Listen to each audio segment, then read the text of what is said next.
오늘 말씀을 증거해 주실 목사님은 서울 맑은샘 광촌교회를 담임하시는 김현중 목사님입니다. 목사님 부임하셔서 7년 만에 이제는 3천여 명의 성도들이 매 주일마다 뜨겁게 주님을 찬양하고 또 지역사회를 정말 열심히 섬길 뿐만이 아니라 그 지역의 강북 지역의 영적 지각 변동을 일으키고 있는 진앙의 근원지이기도 하지요. 개인적으로는 저랑 서울 사랑의 교회에서 사역할 때 제가 항상 본받고 싶어 하던 선배 목사님이기도 했습니다. 저와 같이 목회자의 자녀로서의 삶을 사시면서 누구보다 기본기에 충실하고 그러면서도 항상 새로움과 변화를 꾀하는 귀한 목사님이기도 했습니다. 또한 저의 목회를 항상 애정어린 시선으로 따뜻하게 응원해 주셨고 또 함께 해주신 귀한 목사님이기도 합니다. 또 사모님은 제가 한국에 있었을 때 저의 제가 사역반 제자이기도 하신 또 그러한 가정이에요. 저희가 10여 년 전에 이민교회 초청을 받고 이민 목회를 위해서 떠날 시점이었는데 마지막까지 사역을 제가 완수해 내느라고 이삿짐을 이사도 보통 이사가 아니잖아요. 태평양 건너는 이사인데 이삿짐도 못 산 상태에서 저희가 마지막 밤을 맞이했어요. 이미 이틀 밤을 꼬박 샌 상태였고 밥을 못 먹은 지는 벌써 이틀째였습니다. 그런 상황 가운데서 마지막 날 떠나는 그날 새벽 전날 밤에도 도와주셨는데 새벽부터 또 두 분이 샌드위치를 들고 오셔서 김 목사 이거 샌드위치라도 꼭 먹고 가라. 계속 며칠을 굶었는데 마지막 밥은 그래도 먹어야 되지 않겠니 하면서 그 샌드위치를 챙겨주셨어요. 그것이 저희 가정이 한국에서 고국에서 먹었던 마지막 식사였습니다. 가끔씩 저희 부부가 이민 생활을 하면서 또 여러 가지 일들이 있을 때마다 그때 이야기를 하곤 해요. 목사님 부부가 저희를 도와주지 않았다면 어쩌면 우리 그날 못 떠날 수도 있었어 하면서 저희 부부에게 너무 감사하고 또 그립고 보고 싶었던 목사님인데 사실 다른 곳에서도 안식년을 보내실 수 있었음에도 불구하고 우리 교회를 찾아주셨고 지난 한 달간 우리 교회에서 수요 예배, 토요 새벽 예배 드리시고 또 토요 새벽 예배 말씀으로 또 섬겨주시면서 우리 교회와 함께 지난 이 뜨거운 여름을 함께 보내주신 참 귀한 그런 목사님입니다. 이제 오늘 설교하시면 내일 다시 한국으로 돌아가시게 되는데요. 오늘 이 시간 왕관의 무게라는 제목으로 주의 말씀 전하실 때 큰 은혜 주실 하나님의 은혜를 기대하며 힘찬 영광과 감사의 박수로 모시도록 하겠습니다.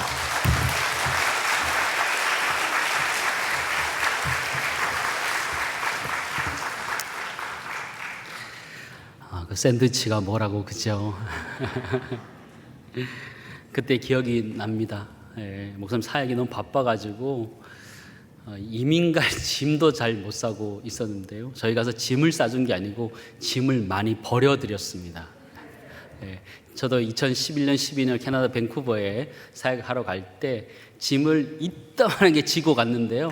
2년 만에 이따만하게 다 지고 왔거든요. 그래서 느낀 거는 다 버리고 가야 된다라는 생각이 있어서 많이 버려드린 기억이 있고요. 참 이렇게 애정이 많이 가는 목사입니다. 후배이기도 하지만 열심히 하고 또 영적으로는 사실 금수저와 같이 목회자의 가정에 자렸지만 여러 가지 형편에 어려워서 흑수저 같이 살았던 모습이 있기에 더 애착이 가는 목사님이기도 하고 또 이렇게 목회를 잘 하고 있는 모습을 보고 갈 수 있어서 감사하고요. 왜 설교를 이렇게 가기 전날 시킬까 이런 생각을 했습니다. 좀 미리 좀 시켜주면 저도 마음 편하게 좀 돌아다닐 텐데 그죠? 이렇게 긴장하면서 살라고 마지막까지 이렇게 설교를 시키는구나 이런 생각을 하게 됩니다. 목사님 가실 때 목사님 영어 열심히 해야 됩니다 그런 얘기 했습니다. 왜냐하면 저도 가보니까 사실 영어가 밴쿠버에도 별로 필요 없거든요. 여기 플러신도 별로 필요 없죠. 그죠? 근데 목회를 하려면 영어는 필요하더라고요. 그래서 영어 공부 열심히 하십시오 이렇게 말씀을 드리기도 했던 기억이 납니다. 저는 서울 성북구에 있는 52년 된 교회를 섬기고 있습니다. 벌써 7년째 사역을 시작해서요. 올해 여름에 안식월을 맞이해서 여기에 오게 되었습니다. 4개월 안식을 얻게 되었는데요. 한 달을 뉴욕에서 지내면서 이제 좀 뉴욕에 적응이 된 것 같습니다. 지난주에는 혼자 대중교통을 이용해서요 프린스턴 대학교까지 한번 구경하러 갔다 오기도 했습니다. 앱 깔고 직접 한번 갔다 오기로 했는데요. 두려운 마음으로 갔다 왔습니다. 혹시라도 잘못되면 어떡할까? 목사님에게 구조 요청했습니다. 혹시라도 내가 밤까지 못 들어오면 나를 찾으러 와달라, 이렇게 부탁도 드리고요. 그러나 안전하게 잘 다녀오기도 했습니다. 뉴욕 효신교회가 위치가 너무 좋더라고요. 이게 럴역이 바로 있기 때문에 맨하탄 나가기도 참 좋고 교회가 좋은 위치에 있는 것 같아요. 그게 축복인 것 같아요. 저는 사실 미국에 대해서 방쪽밖에 잘 몰랐습니다. 뭐 시애틀이나 LA나 이런 쪽을 가봤기 때문에 서부는 알고 있는데 사실 동부는 잘 몰랐습니다. 그래서 뉴욕에 오고 싶은 마음도 있었는데 또 목사님이 여기 또 부임하셨다는 얘기도 듣고 그래서 가보고 싶은 마음이 제 마음속에 들었고 오게 되었는데요. 이제 동부를 보면서 이제 미국을 조금 알겠다, 이런 얘기를 드릴 수 있을 것 같아요. 근데 서부와 동부는 완전히 좀 다르다라는 느낌을 저는 개인적으로 가지고 있습니다. 여러분은 잘 모르겠지만 저 개인적으로는 LA는 약간 시골지 같고 뉴욕은 좀 도시지 같다라는 생각을 합니다. 좀 사는 방식이 좀 다른 것 같고요. 개인적으로는 뉴욕이 조금 더 매력적인 것 같습니다. 왜냐하면 한국적인 것 같아요. 좀 빨리빨리 문화가 아직도 여기도 있는 것 같고요. 맨하탄 나가보니까 신호등에 신호를 지키는 사람이 거의 없더라고요. 보면서 이런 그 융통성도 있는 것이 이곳이구나, 이런 생각도 하면서 정이 갔고요. 뉴욕 효신 장로교회에 예배를 드리면서 참 좋았습니다. 수요 예배도 참석하고 또 토비세도 참석하고 또 이 설교할 때 말고도 또 주일 예배도 한번 참석했었고요. 살아서 움직이는 교회에 예배를 드릴 수 있었다는 것이 얼마나 복인지 모르겠습니다. 그런 따뜻함 또 은혜를 가지고 이제 한국으로 돌아가면서요, 어떤 말씀을 하나님이 이 교회 두기 원하시는지 이전부터 계속 기도했었고 그 말씀 함께 나누려고 합니다. 여러분, 에스더라는 사람을 잘 알 텐데요, 이 에스더서에 기록되어진 이 에스더의 기도를 한번 살펴보기를 원합니다. 여러분, 에스더 하면 떠오르는 구절이 하나 있을 텐데 그게 뭐예요? 죽으면 죽으리라. 너무 비장한 것 같아요. 사실 우리 민족에 잘 맞긴 해요. 이게 너무 극단적인 게 우리 민족에 잘 맞아요. 죽으면 죽으리다, 이 끝난 거죠 뭐. 그런데 너무 극적인 상황 말고 우리가 깊이 있게 생각해 봐야 될 기도의 제목들, 그런 모습이 오늘 성경에 드러나 있습니다. 저는 개인적으로 에스더서를 참 좋아하는데 이유가 있는데, 그것이 무엇이냐면 이 에스더란 사람이 왕후였는데 저는 그리스도의 신부된 교회의 모습과도 이렇게 비교할 수 있다라는 생각 때문에 에스더서를 참 좋아합니다. 그래서 여러분도 한번 읽을 때 이 에스더가 그리스도의 신부로서의 교회의 모습이다라고 생각하고 본다면 또 다른 것들이 보여질 수 있다는 것을 알게 되는데 한번 읽어보시기 바랍니다. 에스더서를 이해하고 오늘 설교를 이해함에 있어서 사람을 좀 이해할 필요가 있고 그 시대 상황을 이해할 필요가 있습니다. 이스라엘 공동체가 완전히 와해된 상태였습니다. 그들이 바벨론의 포로로 끌려가면서 와해되었고 또 페르시아 즉 바사에 의해서 또한 박살나면서 완전히 박살난 그런 시대였습니다. 이스라엘 공동체는 소수 민족으로서 끼어서 살아갈 수밖에 없는 그런 시대를 살아가고 있습니다. 이 바사의 왕은 아하수에로 왕이었습니다. 이 아하수에로는 역사적으로 크세르크세스였다, 이렇게 학자들은 이야기하고 있고요. 인도에서 에티오피아까지 127개의 도를 다스릴 만큼 아주 광활한 바사 제국을 다스렸던 왕이 오늘 성경에 나오는 아하수에로 왕입니다. 에스더서 1장에 보면 왕후 와스디가 폐위되는 사건이 기록되어져 있습니다. 에스더는 반전의 역사가 일어나는 곳입니다. 1장에서 왕후 와스디가 폐위되고 이제 뒤에 가면 이 에스더가 왕후가 되는 반전의 역사를 기록해 주고 있고요. 또 하나는 불임절이라는 것, 이스라엘 공동체가 위기를 당했던 것이 넘어가면서 불임절의 역사, 기쁨의 역사가 일어나는 걸 보게 되는데 그 불임의 역사, 반전의 역사가 우리 모두 있기를 간절히 소망합니다. 에스더가 왕후가 된 것도 중요하지만 오늘 성경은 와스디가 폐위된 것도 중요하다, 이렇게 이야기하고 있어요. 왜냐하면 성경을 해석하는 키이기 때문이에요. 왕이 불렀을 때 나가야 되고 왕이 부르지 않을 때 나가지 않아야 되는 것이 국룰인 거예요. 근데 왕후 와스디가 폐위된 이유가 무엇이냐면 왕이 불렀는데도 나가지 않아서 폐위되었어요. 그 이야기는 왕이 부르지 않을 때 나가면 또한 폐위될 수 있고 특별히 죽을 수 있다는 것을 우린 기본적으로 알아야 됩니다. 이 아하수에로 왕에게는 아주 힘 있는 권력자가 하나 있었는데 그 사람은 하만이라는 사람이었습니다. 이 하만이라는 사람은 아말렉 족속이었다 성경은 이야기하고 있는데요. 아말렉 족속은 이스라엘과 철천지 원수였습니다. 권력자인 하만이 지나가는데 이 모르드게가 절하지 않는 것 때문에 하만이 너무 열받아 했습니다. 제가 도대체 누구길래 나에게 절하지 않느냐 너무너무 열받았던 것이죠. 알아보니까 유다 족속, 유다 민족인 거예요. 이 하만이 열받은 것이요. 내가 모르드게를 죽이겠다라고 이야기할 뿐만 아니라 또한 유다 민족을 멸하겠다 말하는 것이죠. 참 위기를 겪게 되는데요. 여러분 이 네 사람을 좀 기억했으면 좋겠습니다. 아하수에르는 바사 왕이고요, 에스더 왕후였고, 하만이 제2인자였고, 모르드게는 유다인 관리자였습니다. 소수민족에 속해 있는 사람인 거죠. 에스더가 왕후였지만 소수민족이었던 거예요. 모르드게도 소수민족이었던 것이죠. 에스더서 3장 5절 6절 말씀 보시기 바랍니다. 하만이 최고의 권력자인 거죠. 모르드게가 무릎을 꿇지도 아니하고 절하지도 아니함을 보고 매우 노하더니 그들이 모르드게 민족을 하만에게 알림으로 하만이 모르드게만 죽이는 것이 부족하다고 생각하고 아수엘의 온 나라에 있는 유다인 곧 모르드게 민족을 다 멸하고자 하더라. 위가 닥친 거예요. 유다 민족에게 위가 닥친 거예요. 모르드게가 무릎 꿇지 않는 것 때문에, 절하지 않는 것 때문에 위기를 겪게 된 것이죠. 근데 저는 이 말씀을 읽으면서요, 참 하만이라는 사람 쪼잔하다 이런 생각했습니다. 여러분, 하만에게 있어서 이 모르드게라는 사람은요, 티끌과 같은 존재예요. 소수민족 가운데 제대로 된 일을 하는 사람이 아니란 말이에요.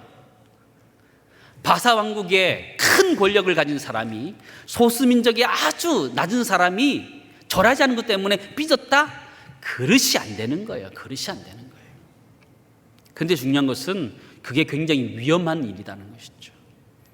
유다 민족이 멸절할 수 있는 큰 위기가 닥쳐왔다는 것을 성경은 이야기하고 있는데요. 모르드게만 죽는 게 아니고 유다 민족 자체가 멸절할 위기에 처하게 됩니다. 이거는 영적인 전쟁이에요. 영적인 전쟁. 단순한 일이 아니고 이거는 하만의 그런 마음이다. 그게 아니고 이 사단의 공격인 거죠. 유다 민족을 멸하는 것 자체는 사단의 전략이거든요. 예수님이 이 땅에 태어났을 때 헤롯이라는 사람이요, 예수님을 죽이기 위해서 2살 아래 아이들을 다 죽여버리는 거죠. 단순한 사건이에요? 아니요. 예수 그리스도를 죽이기 위한 어마어마한 사건을 벌이는 것처럼 오늘 사건은 그런 사건인 거예요. 모르드게 할 수 있는 일이 별로 없어요. 소수민족이니까요, 어디 말할 데가 없어요. 말할 수 있는 딱 한 사람 있는 거예요. 왕후 에스더. 에스더에게 말할 수 있는 것이죠. 에스더를 찾아갔는데 에스더는 왕궁이기 때문에 그 예복을 입고 있죠. 왕으로서의 옷을 멋있게 입고 있죠. 근데 모르드게는 베옷을 입었어요. 슬픔 때문에, 이 민족이 멸하는 것 때문에 베옷을 입었어요. 그가 이 베옷을 입지 않고 찾아갑니다. 다 갈 수가 없는 거지요. 그런데 그 베옷을 벗을 수가 없었어요. 왜냐하면 그에게 슬픔이 너무 컸기 때문에 사람을 통해서 이야기를 전하게 되는 것이죠. 오늘 본문은 크게 2가지 질문과 2가지 대답으로 나와 있습니다. 잠깐 정리해 보면요, 첫 번째 대화는 이렇게 기록되어 있습니다. 모르드게가 에스더에게 이렇게 얘기하는 거예요. 유다 민족을 위해서 왕에게 구하여라, 이렇게 이야기 부탁하는 것이죠. 거기에 대해서 에스더는 모르드게 뭐라고 얘기하면 함부로 왕에게 나아가면 죽는다, 이렇게 이야기하는 거예요. 아주 적절하게 거절합니다. 2번째 대화 보시기 바랍니다. 모르드게가 이렇게 얘기합니다. 다시 왕에게 가서 구하라. 그래도 구해달라 이야기하는 거예요. 이때를 위해서 네가 왕후가 된 것이다, 이렇게 얘기하는 것이죠. 심하게 밀어붙이죠. 에스더 뭐라고 해요? 내가 죽으면 죽으리다 대답하면서 나아가고 있는 모습을 보게 되죠. 본문의 말씀을 좀 천천히 한번 보실까요? 7절 8절 말씀 보실까요? 모르드게가 자기가 당한 모든 일과 하만이 유다인을 멸하려고 왕의 금고에 바치기로 한 은의 정확한 액수를 하닥에게 말하고, 하닥은 전령입니다. 또 유다인을 진멸하라고 수산국에서 내린 조서 초본을 하닥에게 주어 에스더에게 보여 알게 하고, 또 그에게 부탁하여 왕에게 나아가서 그 앞에서 자기 민족을 위하여 간절히 구하라 하니. 모르드게는 에스더에게 팩트를 전하게 됩니다. 조서의 처본도 구해서 전하게 되고, 또 이 하만이라는 사람이 왕의 환심을 사기 위해서 은을 바치겠다고 한 그 은의 정확한 액수도 알려줍니다. 정확한 것을 이해하라, 이렇게 얘기하는 것이죠. 그러면서 에스더에게 부탁하는 거예요. 왕에게 나아가서 그 앞에서 자기의 민족을 위하여 간절히 구하라, 이렇게 전하라는 얘기는 거죠.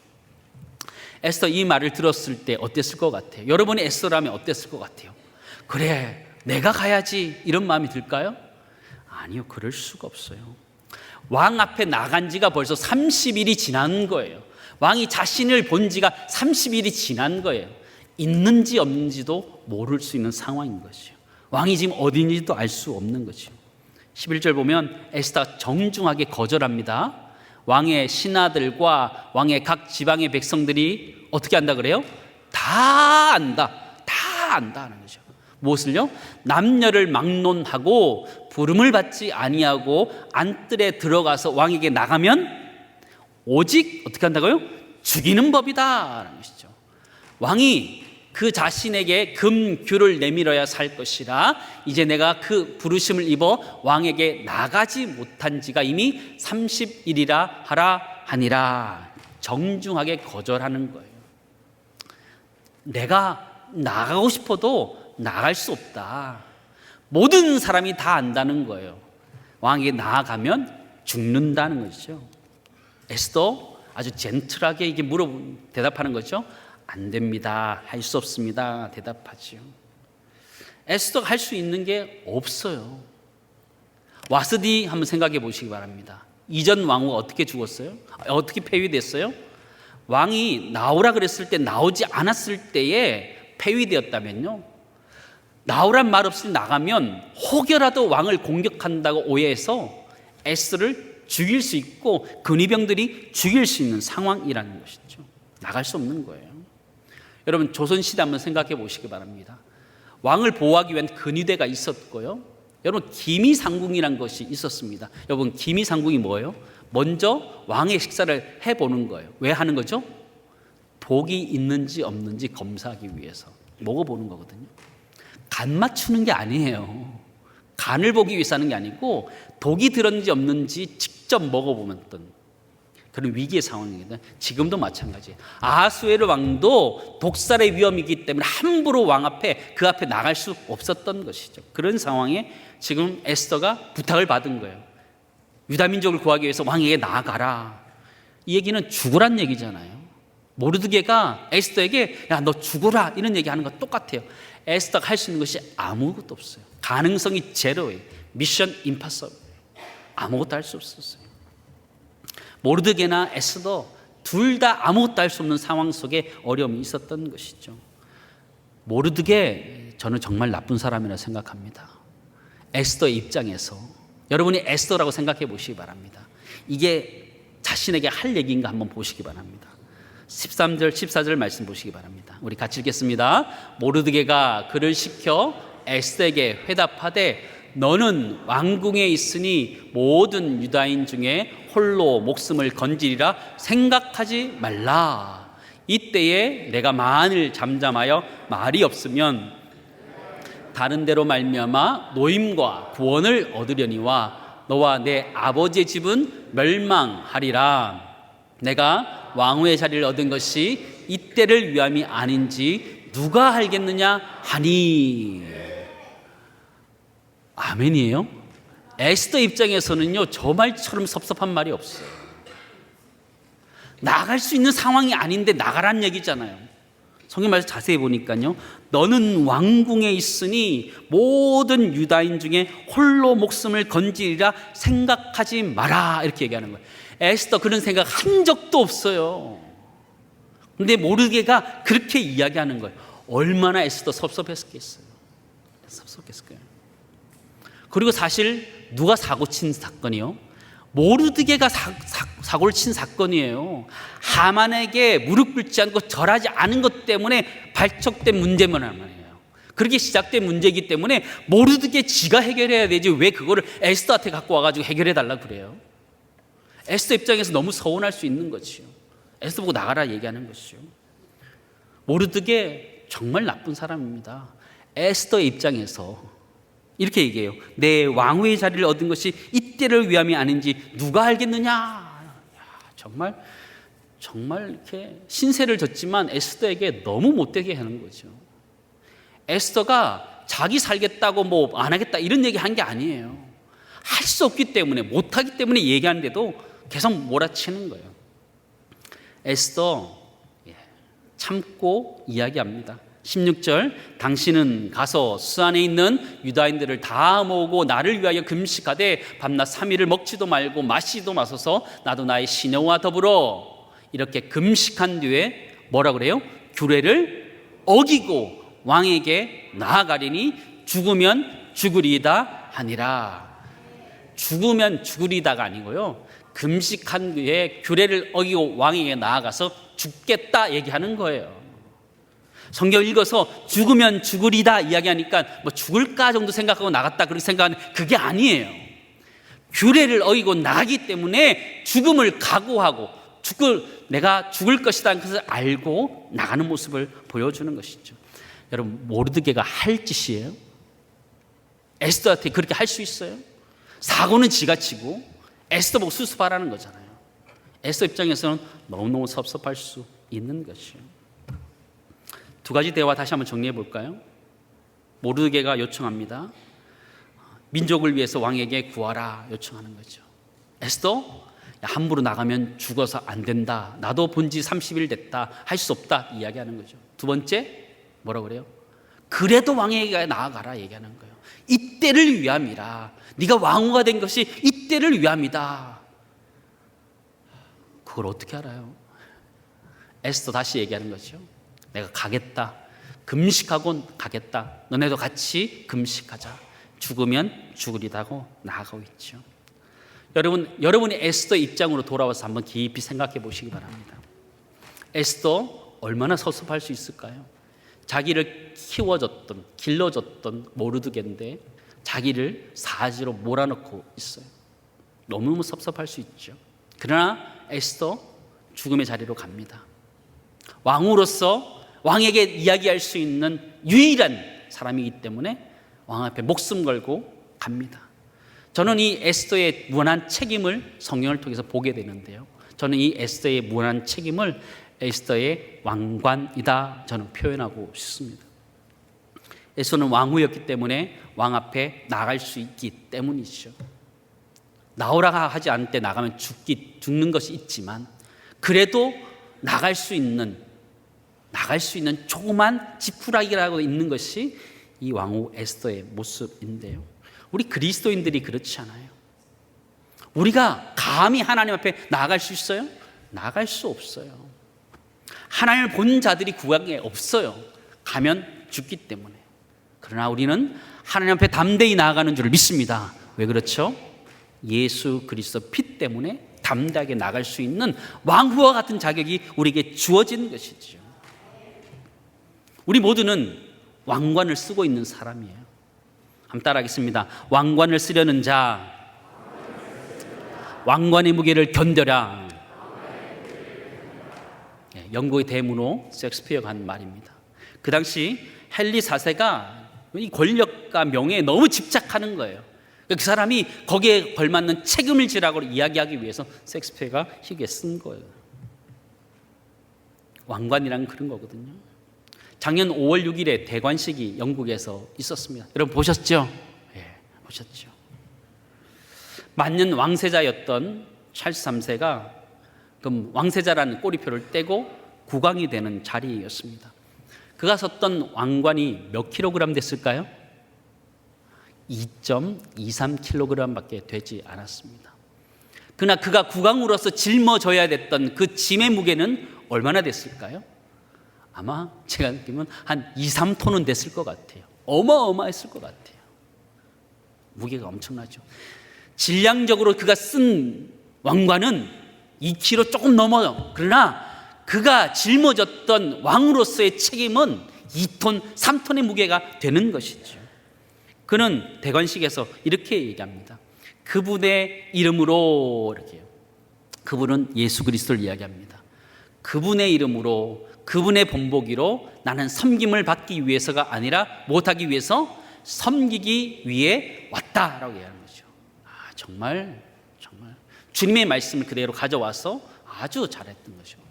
그가 국왕으로 섰지만 국왕으로서 얘기하는 것이 아니라 그거 쓰고 책임을 다하겠다, 그 얘기를 하는 거잖아요. 왕관의 무게라는 건 그런 거예요. 에스더 왕관을 쓸 자격이 있었던 것이죠. 왕관의 무게를 버텼던 사람이었던 것입니다.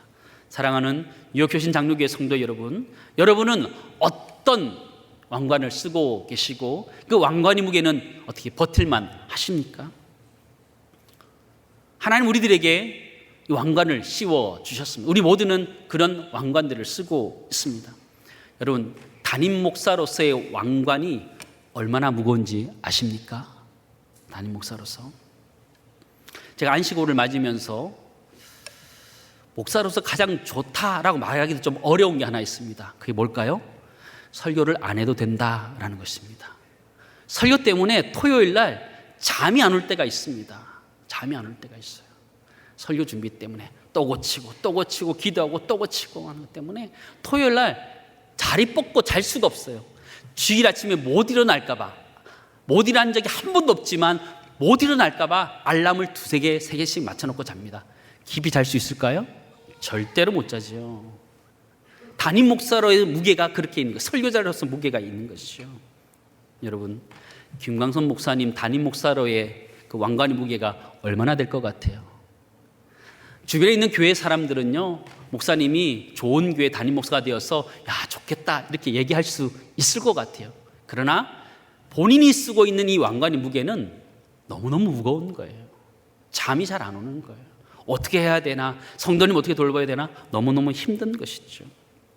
부흥과 회복을 경험한 교회, 하나님께서 왕관을 씌워주셨어요. 그 왕관의 무게가 얼마나 될까요? 교회가 어려웠었다 이야기 들었습니다. 여러분 어떻게 버티셨습니까? 잘 버티셨어요. 왕관의 무게는 버텨야 되는 거예요. 왕관을 쓰려는 자, 왕관의 무게를 버텨라 하는 것처럼 버티는 자가 자격이 있는 거죠. 어제 저녁에 김광선 목사님과 우리 당회원들과 저랑 같이 식사했습니다.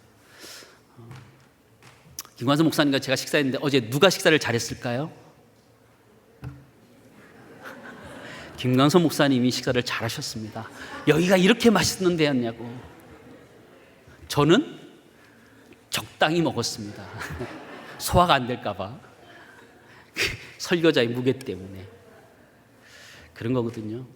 담임 목사로서 지고 있는 무게가 있고요. 또 올라 목사님으로서 지고 있는 무게가 있고, 장로님으로서 또 권사님으로서 우리가 집사님으로서 부서를 맡은 교육자들로서 지고 있는 왕관의 무게가 있어요.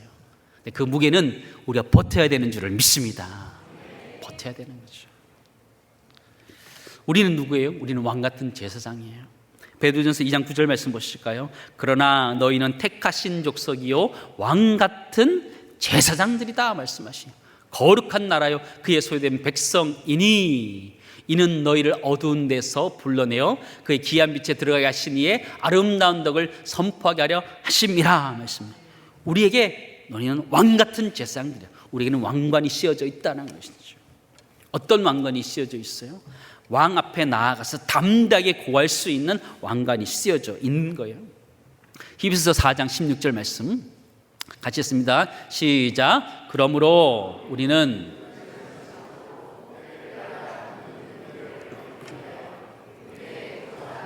담대히 나아갈 것이니라. 아멘. 왕관을 쓴 자에게 주어진 특권이 있는데 왕 앞에 나가서 간구할 수 있는 것이 있다라는 것이죠. 그렇잖아요. 우리 그리스도인들에게는 그 왕관이 씌어져 있는 거예요. 에스더처럼 조마조마하면서 나갈 필요가 없는 거예요. 왜요? 예수 그리스도의 피 때문에 담대하게 나갈 수 있게 됐다는 것이죠. 그러므로 우리 모두가 기도의 왕관을 쓰고 담대하게 하나님 앞에 나갈 수 있기를 간절히 소망합니다. 우리의 머리에는 뭐가 쓰여져 있다고요? 기도의 왕관이 쓰여져 있는 것이죠. 담대하게 하나님 앞에 나가서 간구할 수 있는 기도의 왕관이 쓰여져 있는 거예요. 근데 문제가 뭐냐? 그 왕관이 너무 녹슬었다는 거예요. 여러분, 기도 언제 하셨어요? 기도 같은 기도 언제 해보셨어요? 목사님, 예전에 40일 금식 기도했습니다. 예전에 내가 기도원 다녔습니다. 예전에 이렇게 했습니다. 그러지 않아요. 우리의 기도의 왕관이 지금 녹슬어 있다면 닦으시기를 주님은 축원합니다. 그 기도의 왕관을 닦아서 써야 되는 거예요. 목사님, 내가 옛날에 기도 많이 했어요. 이미 지나갔어요. 녹슨 왕관 가지고 나갈 수 없어요. 하나님 앞에 나갈 때는요, 지금 내가 하나님 앞에 나아가는 반짝반짝이는 그 기도의 왕관을 쓰고 나가야 되는 줄을 믿습니다. 옛날에 내가 기도 많이 했다? 그 옛날 끝난 사건이에요. 그 얘기 할 필요 없어요. 내가 지금 열심히 기도하느냐, 하나님 앞에 간절하게 기도하느냐, 그 기도의 왕관을 쓰고 나아갈 때에 하나님이 역사해 주시는 줄 믿습니다. 그럴 때 역사가 나타나는 거고 하나님의 은혜가 나타나는 것이죠. 에스더는 또 하나 왕관을 쓰고 있는데요, 에스더는 자신의 문제를 가지고 나간 게 아니에요. 사실은 자신의 민족의 문제를 가지고 나갔던 사람이에요. 자신 하나 살고자 했으면 충분히 살 수 있었어요. 그걸 모른 척하면 되니까요. 그러나 그 민족의 아픔을 가슴에 품었던 사람이에요. 그리스도인들은 그런 사람들이에요. 옛날에 선지자들 다 그런 사람들이었어요. 민족의 아픔들, 이스라엘 백성들의 죄를 가슴에 품고 하나님 앞에 나아가서 간구했던 사람들이 선지자들이었어요. 우리들 그리스도인들 어떤 사람이어야 되느냐? 우리 민족을 품어야 되는 사람들인 줄 믿습니다. 한국이 없기 때문에 우리는 괜찮다. 아니요, 그렇지 않아요. 한국 땅을 위해서 끊임없이 기도해 줄 수 있기를 간절히 소망합니다. 또한 북녘 땅을 위해서도 여러분 기도해 주시기 바랍니다. 하나님 통일이 되어서 주 앞에 귀하게 쓰임받을 수 있는 이 나라, 이 민족 될 수 있도록 여러분 여기서 기도해 주시기 바랍니다. 미사일 쏜다고 여기는 괜찮다 생각하지 마시기 바랍니다. 우리 운명 공동체입니다. 한국에 있으나 뉴욕에 있으나 운명 공동체입니다. 한 민족이고 한 가족인 것이죠. 기도해 주시기 바랍니다. 저도 기도하겠습니다. 에스더는 지금 민족을 품는 헌신의 왕관을 쓰고 있었어요. 자신의 몸을 던진 사람이죠. 죽으면 죽으리다. 여러분, 우리 머리에는 또 하나의 왕관이 있는데 그것은 헌신의 왕관이 우리 머리에 씌워져 있습니다. 문제가 뭘까요? 그것도 녹슬었다라는 거죠. 우리의 헌신이 또 녹슬었다. 언제 헌신하셨어요? 내가 젊었을 때, 우리 김 목사님 오기 전에, 내가 양년에, 내가 전도회 회장도 했다고, 내가 권사회 회장도 했다고, 예전에 했다고. 그거 다 지나간 거예요. 지금 헌신할 수 있기를 간절히 소망합니다. 우리 인생 가운데 오늘이 가장 젊은 날이거든요. 오늘이 가장 젊은 날이에요. 오늘 헌신해야 된다는 것이죠.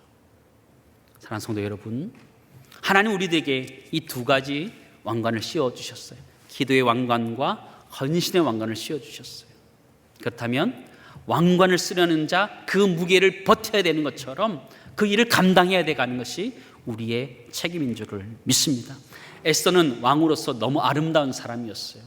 외모가 아름다운 사람일 뿐만 아니라 하나님 앞에 그저 민족을 위해서 기도하였던 대단한 사람이었음을 보고 있는데요, 우리 모두가 그런 기도의 왕관을 쓰고 헌신의 왕관을 쓰고 하나님 앞에 나아갈 수 있기를 간절히 소망합니다. 사랑하는 성도 여러분, 세상에는 뭐가 없다? 공짜가 없다. 그렇죠? 여러분, 교회가 회복되고 부흥되어짐에 있어서 그건 그냥 되는 걸까요? 아니요. 누군가 기도의 자리에서, 헌신의 자리에서 피땀 흘려 노력하고 기도하기 때문에 되는 것을 믿습니다. 그냥 되는 거 없어요. 교회가 부흥된다, 그냥 된다, 하나님 은혜다 말하지만 가서 들어보면요, 누군가 기도의 왕관을 쓰고 기도하는 거예요. 누군가 헌신의 왕관을 쓰고 헌신하기 때문에 부흥하는 거예요. 구원도 마찬가지 아니에요? 우리는 구원을 그냥 공짜로 얻었다 생각해요. 그런 부분이 있지요. 내가 한 것이 없기 때문에 공짜로 얻었다 생각하죠. 그러나 공짜로 얻은 구원이 아니에요. 하나님 입장에서는요, 어마어마한 대가를 치르는 거예요. 자기가 가장 사랑하는 예수 그리스도 자신의 독생자를 내어주기까지, 죽기까지 하면서 구원을 얻어낸 것이죠. 그리고 그 구원은 값싼 구원이 아니에요. 우리가 받은 구원은 값싼 구원이 아니라는 거예요. 그러기에 우리는 그가 원하는 것이라면 우리 목숨을 걸고 기도하고 헌신해야 되는 줄 믿습니다. 우리의 구원은 값싼 구원이 아니에요. 하나님 나라를 위해서, 예수 그리스도를 위해 살아가야 되는, 책임 있는, 버텨야 되는 그런 왕관이 우리에게 쓰여져 있다는 걸 기억하면서 그렇게 나아갈 수 있는 은혜가 있기를 간절히 소망합니다. 하나님은 뉴욕 교신 장로교회에 큰 은혜를 부어주셨습니다. 한 1년 반 만에 하나님이 크게 회복될 수 있도록, 부흥될 수 있도록 은혜를 베풀어 주셨어요. 왜 그러실 것 같아요? 우리 교회 부흥해요, 우리 교회 잘하고 있어요, 그 얘기 하라는 걸까요? 아니요. 섬기기 위해서 하나님 하시는 거예요. 섬길 일이 너무 많기 때문에, 하나님이 급하시기 때문에 교회에 하나님 부흥을 주시는 거예요. 해야 될 일이 많기 때문에 기도하고 헌신할 일. 여러분, 책임이 있어야 돼요. 이민교회에 대한 책임이 여러분에게 주어져 있는 거예요. 여러분이 에스더 같은 상황이라는 걸 잊지 마시기 바랍니다. 뉴욕 이민교회를 살려야 되는 책임이 여러분에게 주어진 줄 믿습니다. 버텨야 되는 거예요. 견뎌야 되는 거예요. 이겨내야 되는 거예요. 왕관을 쓰려는 자, 그 무게를 버텨야 되는 것처럼 뉴욕 교신 장로교회가 이민교회의 이 역사를 버텨냄으로 말미암아 다시 한번 회복의 역사가 이민교회 가운데 나타나며 또 한국교회 가운데 또 전 세계 가운데 나타날 수 있기를 간절히 소망합니다. 저는 서울에서 그 역할을 하겠습니다. 여러분 뉴욕에서 그 역할을 해 주심으로 말미암아 우리 모두가 하나님 나라를 위하여 애쓸 수 있는, 또 축복할 수 있는 은혜 있기를 간절히 소망합니다.